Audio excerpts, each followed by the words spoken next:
What's up everyone, I'm Elias, and today I'm going to be reviewing Astalon, Tears of Earth on the Nintendo Switch. Just before I go into the game, discretion being, there's flashing in the main menu. Actually, when the game was showing the, who published and developed the game, you know how they show that sometimes in the beginning of games? Dungeon Entertainment, or that section, flashed, right? Sorry. The screen flashed, and then right after that, they showed discretion. There are flashing lights in the game, but they show that literally right after they show a screen with flashing lights. That kind of confused me. But I just wanted to explain that. Now I'm actually re-recording the video because I was playing it last night and I said some stuff, and then I played like a couple hours of it last night, a couple more hours, and I got a ton of new stuff, and I'm like, you know what? I'll re-record the video. Fine, whatever. Before I go into the game, I just want to note, I didn't know what to expect from the game.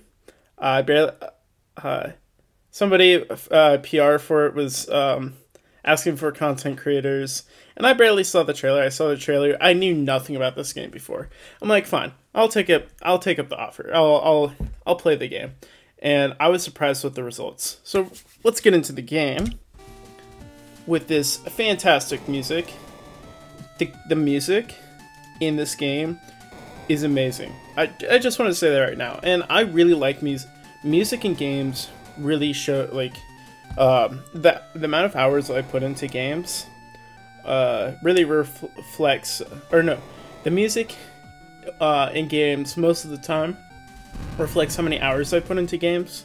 Recently I found an 8-bit soundtrack for Dead Cells in game. I'm like, oh my goodness, I'm gonna play a ton of it. So yeah, music is a really big factor when I'm playing games. So we're gonna go ahead.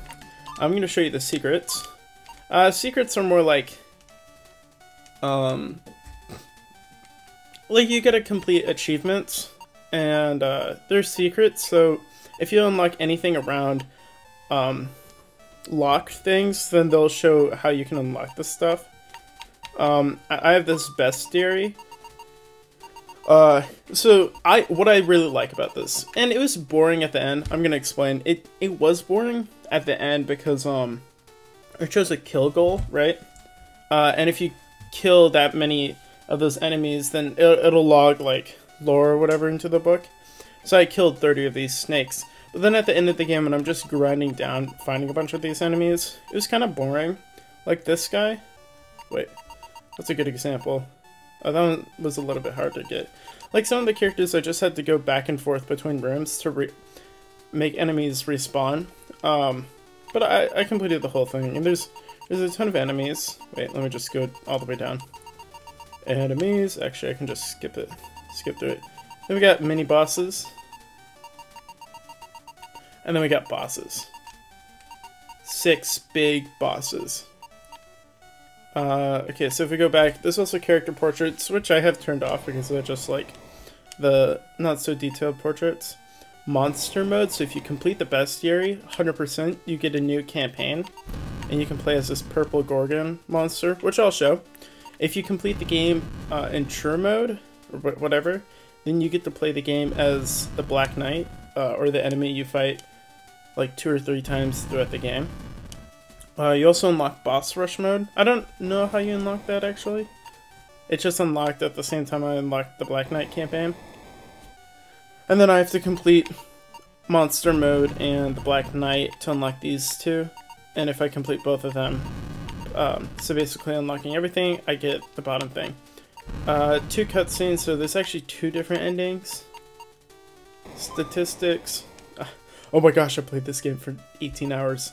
Okay, you actually have to find the music test, but if you don't find it, or if you don't look up any walkthroughs or anything, I actually found it through Apple Music, so it's the soundtrack is probably out there. I was reading the story at the same time. Black Knight's story, options. I'm going to show options and then I'll show gameplay, even though it's already been 5 minutes. Okay, language, controls, we get... You can actually change controls. So you have jump and attack, which are your main things. Option? Option, okay. And then your power... You get powers throughout the game for different characters. Audio. Video. You can actually change the different styles of the game, which I think is actually pretty cool. But I like to keep it on none. Ooh. Soft? Nah. And then accessibility, they do have a way to turn down the screen flashing, but you can't permanently turn it off. Kind of sucks when I have tired eyes at night, because flashing lights can suck. It's either full or moderate right here. Auto attack is really nice. And yeah, let's get into the game. So that's the thing I actually completed. And then if we go down, Black Knight and everything. So I'm just gonna, wait, let me just delete this. Delete. Okay, I can't delete those though. I'll show my badass account and then I'll show these two campaigns, which are still worth playing. Oh yeah, and so you unlock those later on. You unlock all three of these later on. Tears of the Earth.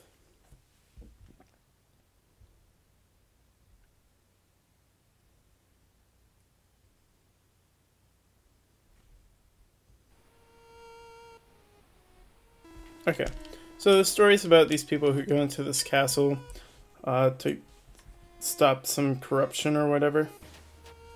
Okay. Story-wise, I'm just gonna skip all the story because I've already looked at the cutscenes and over mashing the buttons. There's no way to skip this. Come on.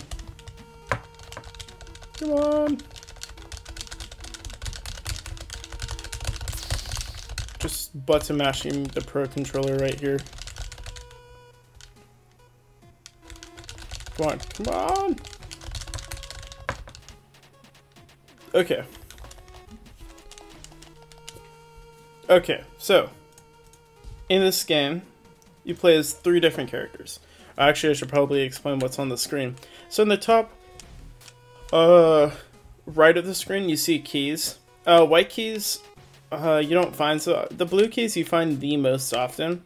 I don't know why they're the second place there. White keys you find every so often, and red keys are rare because there's only a couple of red doors. Top left corner you have your HP, currency below it, and then you have powers for your character.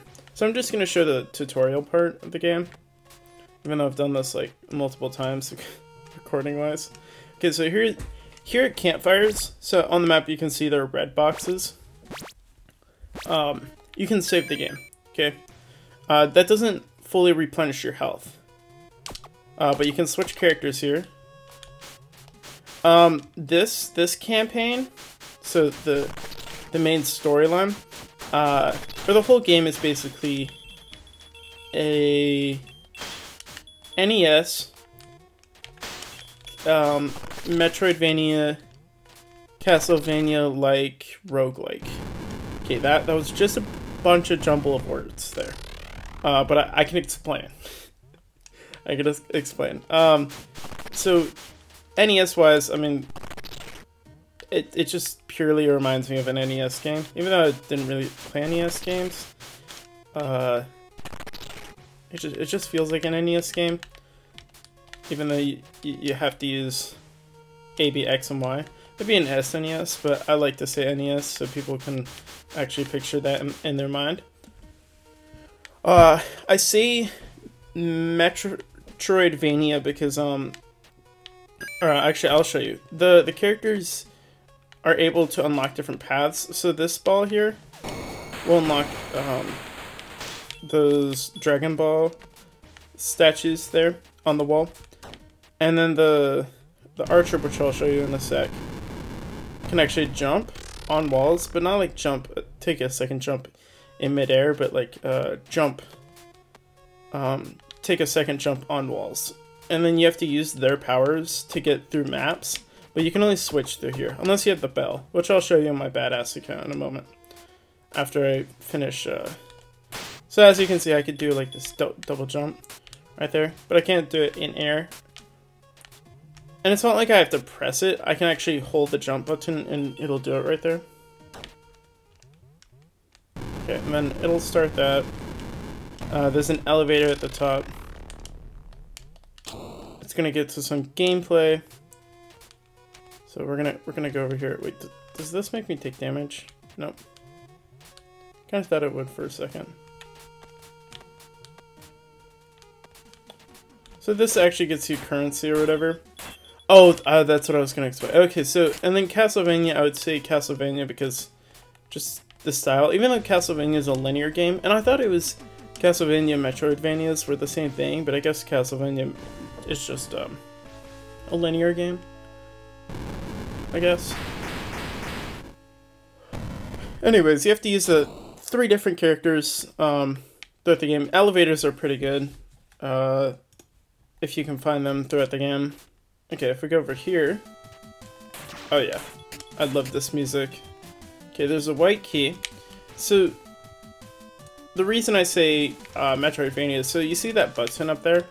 It unlocks those blocks that are right above me, so that when I die, when and if I die, then when I start back at the beginning, I don't have to go all the way through that path to the right of me. I can just go over here and press the button.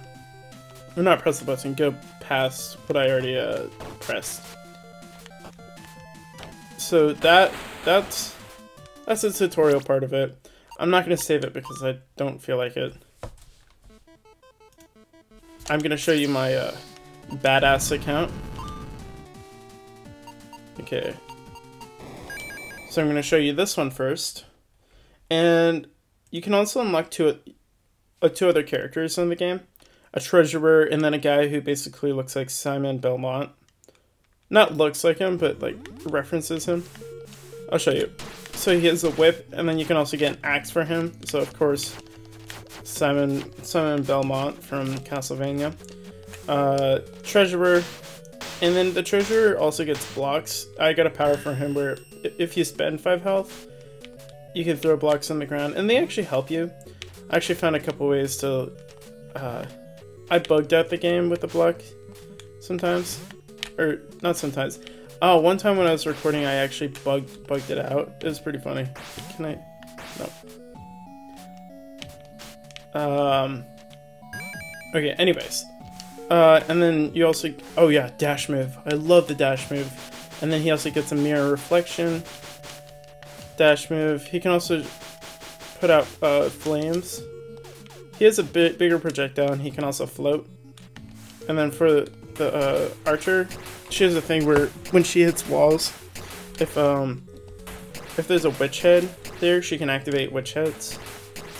That'll make sense if they. Oh yeah, and if I spend 500 currency, I can shoot that really powerful arrow, which is used for killing invincible worms.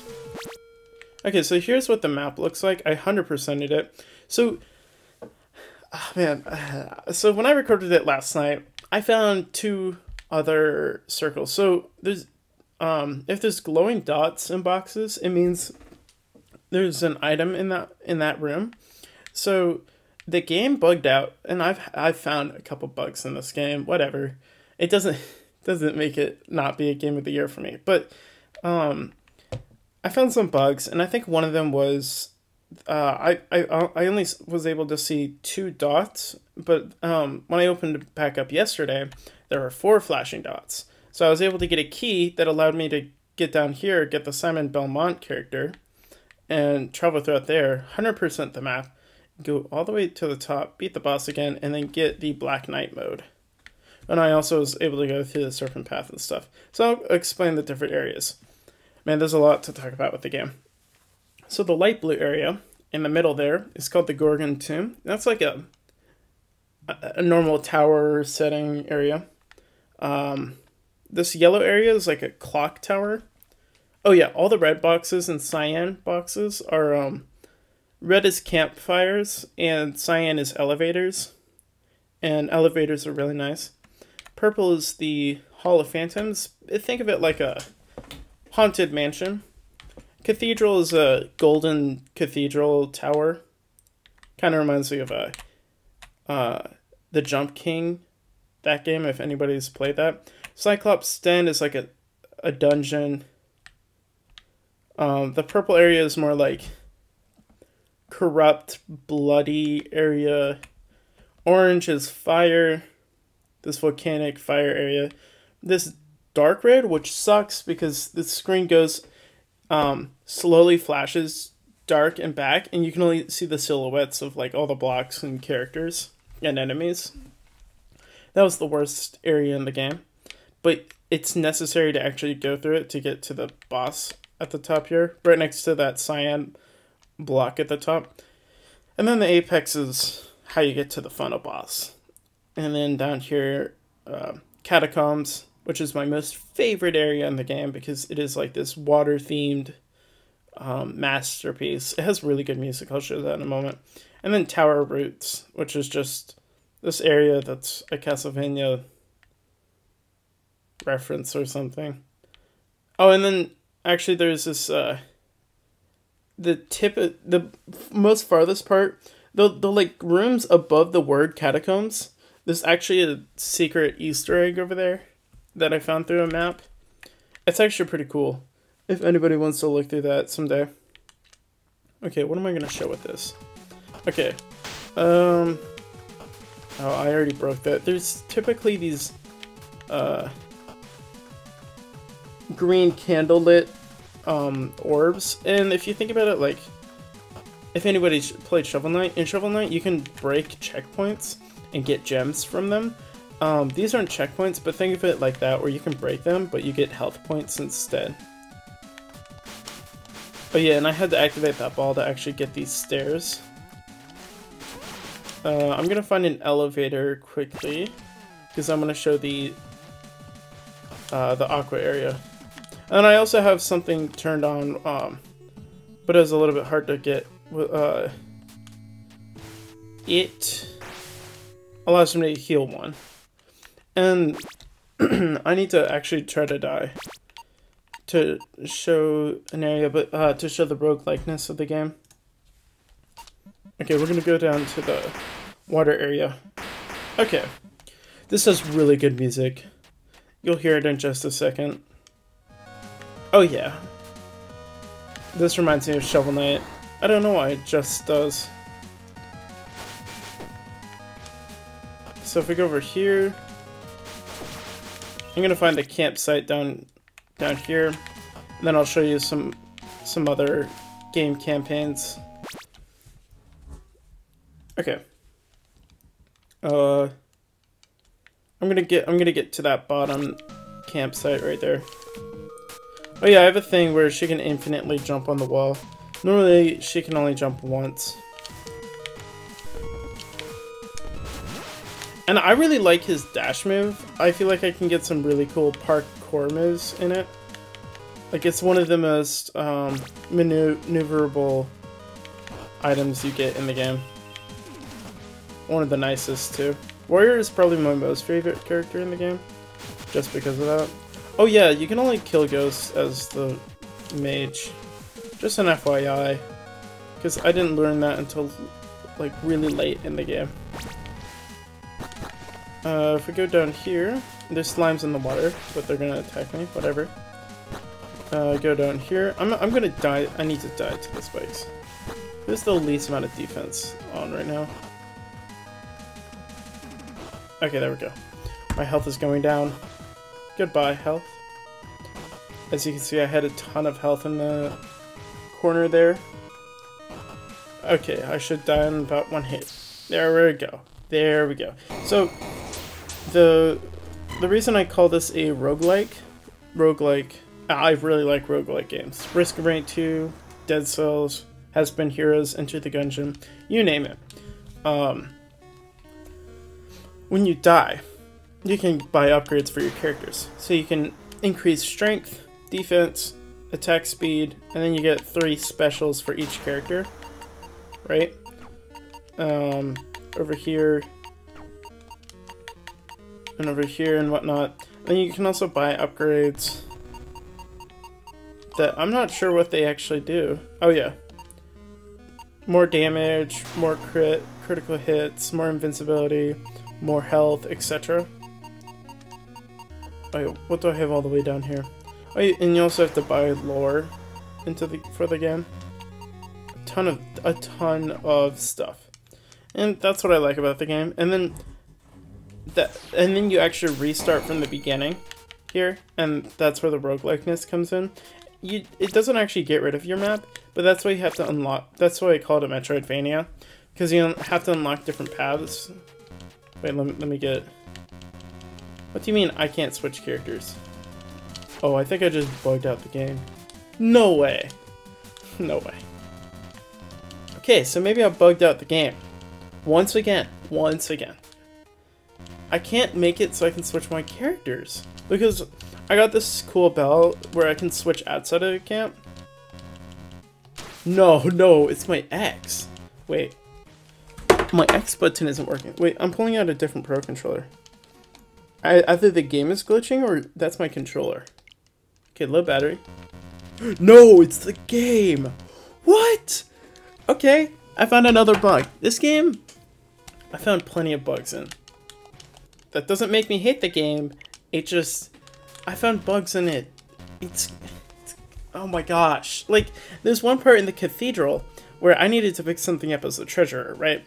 Pick up one of the blocks. And the game is like, nah, bro, you can't pick that up. And I couldn't pick it up. And when I restarted the game and went back, I was able to pick it up. There's one area where there were supposed to be bubbles. In the serpents, the bloody corrupt area. And the bubbles weren't there. So I couldn't reach a specific button. This game has bugs. And like, the strangest bugs ever. I don't even know how you could fix this one. I don't even know how that works. Because I can't switch my characters at all. I need to die. Specifically. That's annoying. Okay, wait, let me see. Okay, let me go to the menu. Is X just not working? Do I need to restart the game? If it's not working, I actually need to restart that. Okay, we're gonna check. And then after I check, I'm gonna show you the 2 other campaigns. Because I'm already 22 minutes in. Not saying that's bad, but I just have a lot to say. Okay, now I can switch. Okay, you know what? Whatever. I have all the items, though. There's a ton of items. You get these from killing specific bosses, and they allow you to unlock specific doors. They're not keys. They're just like, some doors require specific gems and emeralds that are used to unlock doors after you complete bosses. That's what they're used for. Okay, the Black Knight campaign. So what they get rid of in the 2 other campaigns is the roguelikeness. So when you die, you actually go to the last checkpoint you went to. And I might need to restart this one because I screwed myself over and did not know that. But basically, imagine if you combined all 3 characters into one. Right? But he has a big jump on purpose. So he can actually reach specific places. Because he can't jump on the wall like the archer. He also has his sword, obviously, like the warrior, and then he also has that black ball, which takes up 2 HP actually, but it's used to get range stuff, and it's also used to. Oh, I saved that. I'm screwed. It's also used to activate things that the magician would activate. So as you can see here, I can just skip through a bunch of stuff. Except I can destroy this like the warrior. But this one's actually nice. It's basically a hard mode. Except it's real hard. Oh my goodness. He already comes equipped with a ton of damage. So, because I don't think there's a shop or anything at all. Yeah, I'm still getting currency.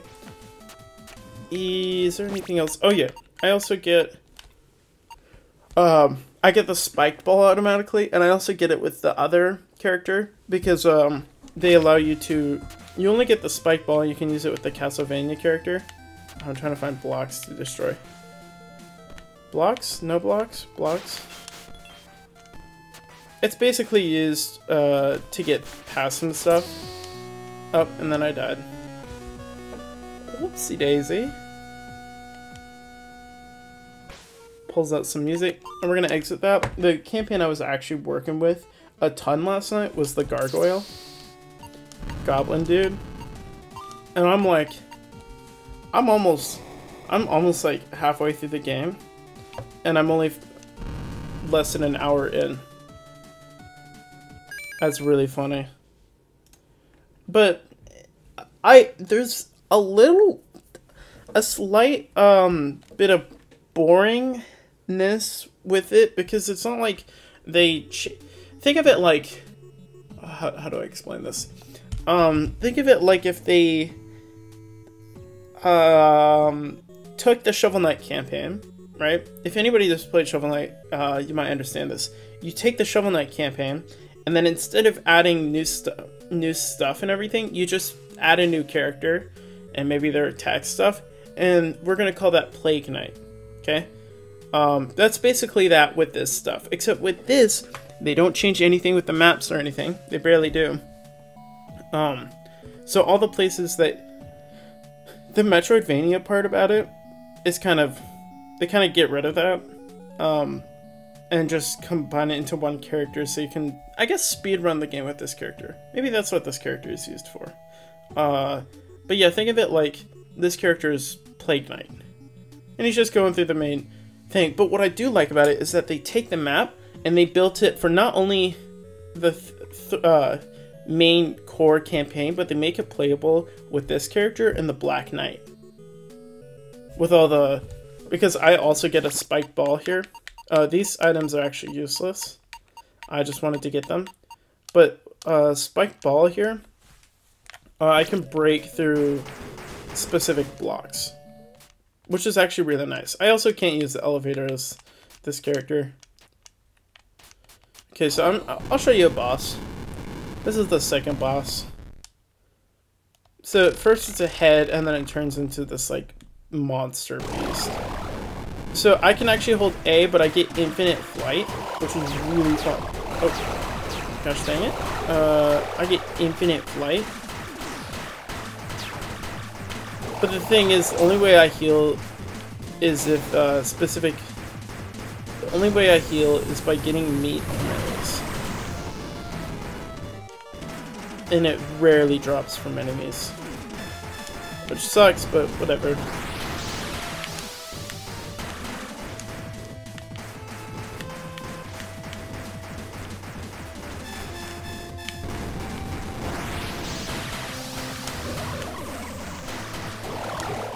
There we go, he's almost dead.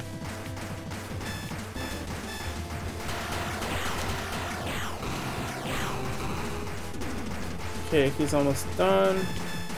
Yeah, I really like playing as the Gargoyle. Just saying, just saying. I really like it. Probably gonna go in the background. Yep. I should probably turn on video. Ah, ah! Okay, there we go.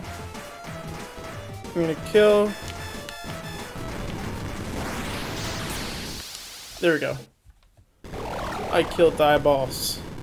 I wish I had the magnet though to just suck up all the currency, but I don't think I buy anything for this character. Again, I really liked this campaign, and I liked how unexpected it was. This really gets, even though I've already put like 20 hours in the first campaign, I really want to complete this and the Black Knight campaign. I also have boss rush mode, but I suck at that. So I'm not gonna play it because I don't want to show how bad I am at that. But there's boss rush mode. Let's just say this game, if you really want to try to get value, like money's value out of games, this is the perfect game for that. Just saying, just saying. Because typically I'm one of those types of people, and typically I'm wary of if a $20 game is short and all, but this is like a 15 to 20 hour normal campaign. Then you got the 2 other campaigns and boss rush mode and whatnot, and I really like it. I'm gonna show a little bit more, and then I'm gonna end the video. I'm gonna give this the Indie Gamer Team seal of approval. I played this from start to finish. Because there's not too many games that really get me into the mood for that, but this game I absolutely love. I just wanted to play it through all of it. I don't really need. Oh, I need to press that button. I don't think there's anything up here. Okay, now we're gonna. Oh, there's health. I'll take it. Yeah, I'm gonna give it the seal of approval due to the fact that I've enjoyed this a ton. Sometimes I needed to find walkthroughs. There's actually tons of secrets and whatnot, but overall, it's brutally fun. Brutally meaning, like, it's addictive. And I would also like to thank Labsworks and Dangeon Entertainment for the review code. You know, last year, I called my game of the year for Moon Remix RPG. And then Discrim was also good, but I really got into Discrim this year. But this is a really big contender for me for being game of the year. Like, even though I found tons of bugs. Whatever. I really enjoyed this. Oh yeah, I can also destroy blocks. Oh yeah, I don't actually need to use that white key. Ha. I'm gonna make sure I saved. Anyways, thank you for watching this video. I really appreciate it. I hope you guys enjoyed it. And I will see you guys in the far future of gaming, I guess. Adios, everyone.